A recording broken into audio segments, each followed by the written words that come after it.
La primera vez que Margot sintió miedo no fue cuando vio a Henrik. Fue cuando lo oyó quitarse las botas. El sonido seco del cuero golpeando el suelo de tierra apisonada le anunció que lo inevitable se acercaba con la lentitud de una enfermedad. Tenía 15 años. 15 inviernos. Y ya la llamaban esposa. La vela, temblando en su nicho de piedra, dibujaba sombras grotescas sobre las paredes de cal agrietada. El aire olía a sudor viejo, a cebolla hervida, a orina seca, a lana húmeda. A costumbre.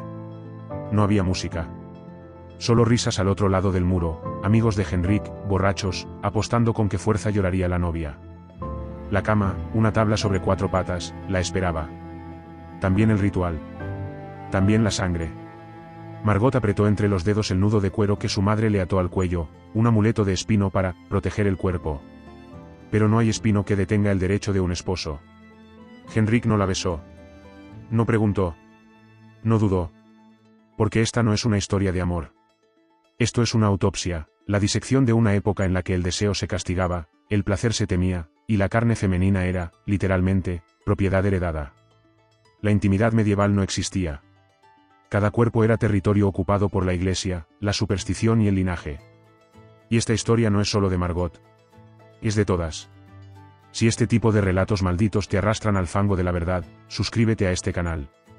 Porque aquí no encontrarás cuentos con final feliz, sino heridas abiertas del pasado que aún supuran en el presente.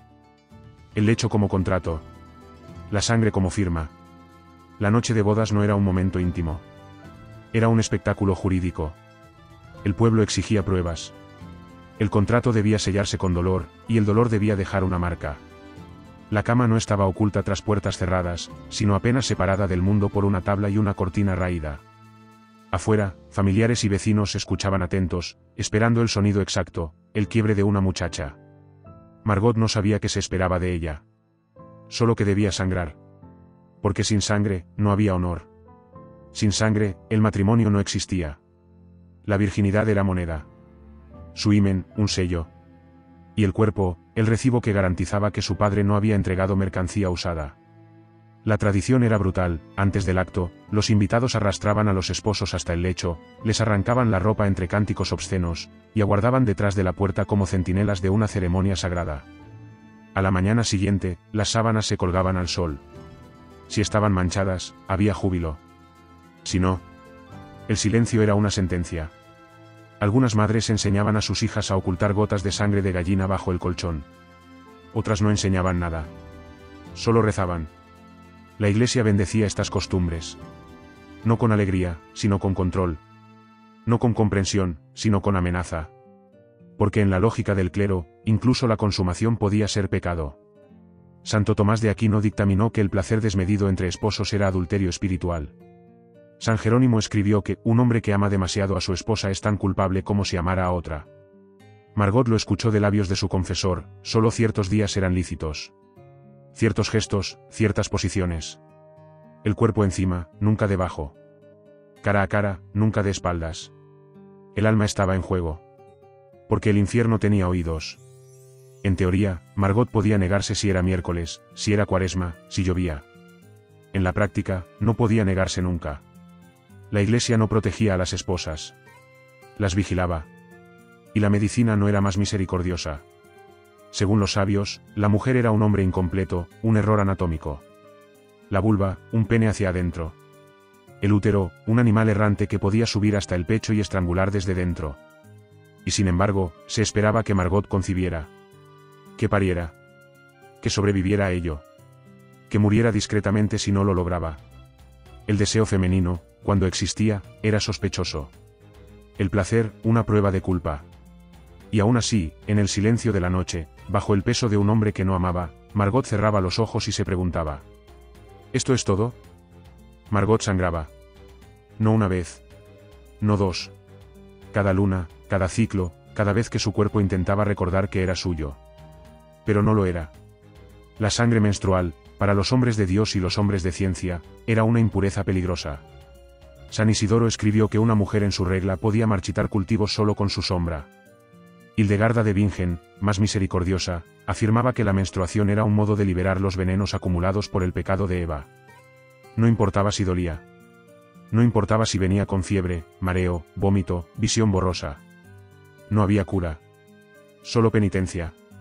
El útero era un pantano donde se acumulaban los excesos del alma. Y si ese pantano no producía hijos, entonces era un agujero diabólico. Una boca sin voz. Las mujeres que no concebían eran llamadas secas. Las que abortaban, asesinas de vientre. Las que parían hijas, defectuosas. Las que morían al parir, castigadas. Y sin embargo, el aborto existía. Siempre existió. En secreto, en la sombra, en infusiones de perejil, ruda, poleo. Las mujeres se pasaban recetas de boca a oreja, con la certeza de que si eran descubiertas, acabarían en la horca o en el fuego. Porque no era solo un crimen contra el hijo. Era un crimen contra el esposo.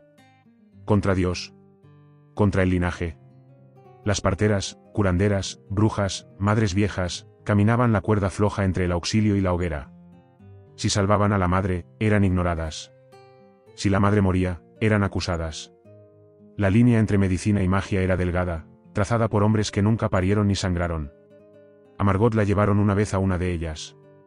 No porque quisiera abortar, sino porque no podía dormir. Tenía los pechos duros, el vientre hinchado, y un silencio agudo detrás de los ojos. La curandera no dijo mucho. Solo puso sal en las esquinas del cuarto y le hizo beber algo caliente. Margot soñó esa noche con un pozo sin fondo, y al despertar, se sentía más ligera. No supo si había perdido un hijo, o si había recuperado su cuerpo. Pero el pecado ya estaba hecho. Porque en la Edad Media, no hacía falta intención. Bastaba la sospecha. Bastaba el rumor. Bastaba ser mujer. Y mientras tanto, los hombres escribían tratados, dibujaban vulvas como bocas de Leviatán, inventaban cinturones de castidad, diseñaban pesarios de plomo y anillos de hierro.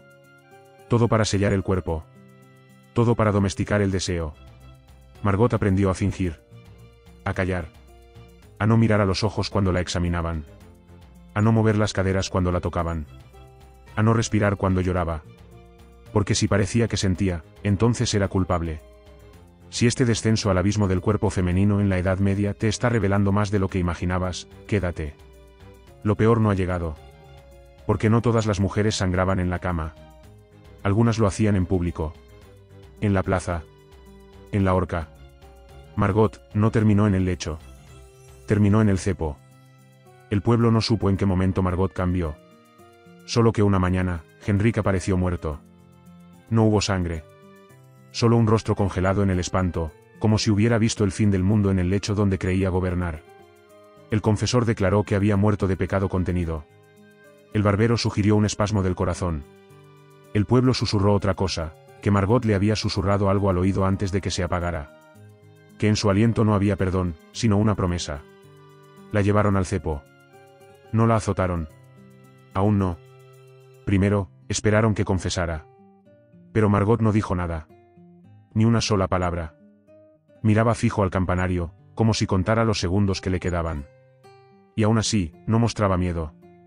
Ni dolor. Ni arrepentimiento. Solo hambre. No de pan. De algo más antiguo. Una anciana murmuró que había visto la misma mirada en otra mujer, muchos inviernos atrás. Una partera que había salvado demasiadas vidas. Una bruja que no gritó cuando la quemaron. Decían que cuando el fuego alcanzó su vientre, sonrió. Como si, al fin, estuviera dando a luz a su verdadera forma. Margot fue exorcizada. Ungida. Flagelada. Y finalmente liberada. Porque no pudieron probar nada. No hubo arma. No hubo testigo. Solo una certeza, la niña ya no estaba. En su lugar, caminaba algo más. Volvió a su casa. No colgó flores en la ventana. No lavó las sábanas. No volvió a la iglesia. Pasó los días recolectando raíces. Las noches, escribiendo en trozos de pergamino quemado. Y las mujeres empezaron a visitarla. Una, con el vientre duro. Otra, con el alma rota. Otra, con la espalda marcada. Entraban con miedo. Salían en silencio. El párroco la llamó tentación. El alcalde, amenaza. El pueblo, necesidad. Porque Margot no curaba. No predicaba. No perdonaba. Solo escuchaba.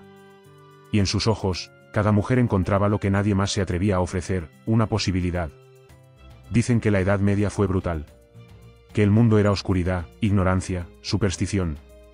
Pero no es cierto. La oscuridad no se quedó allá. Solo aprendió a disfrazarse. Hoy nadie cuelga sábanas manchadas. Pero se sigue esperando prueba de pureza. Hoy nadie receta infusiones de ruda. Pero las mujeres aún buscan formas de decidir sobre sus cuerpos en secreto. Hoy nadie quema parteras. Pero se silencia a quienes incomodan al dogma médico, al poder eclesial, al orden patriarcal.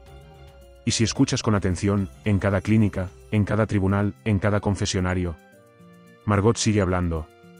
No con palabras. Con su presencia. Porque no fue una mártir. Ni una bruja. Ni una víctima. Fue una grieta. Y las grietas no se curan. Se expanden. Así que la próxima vez que alguien diga que la Edad Media ya pasó, pregúntale en qué cama duerme. Y si alguna vez ha escuchado a una mujer gritar, sin abrir la boca,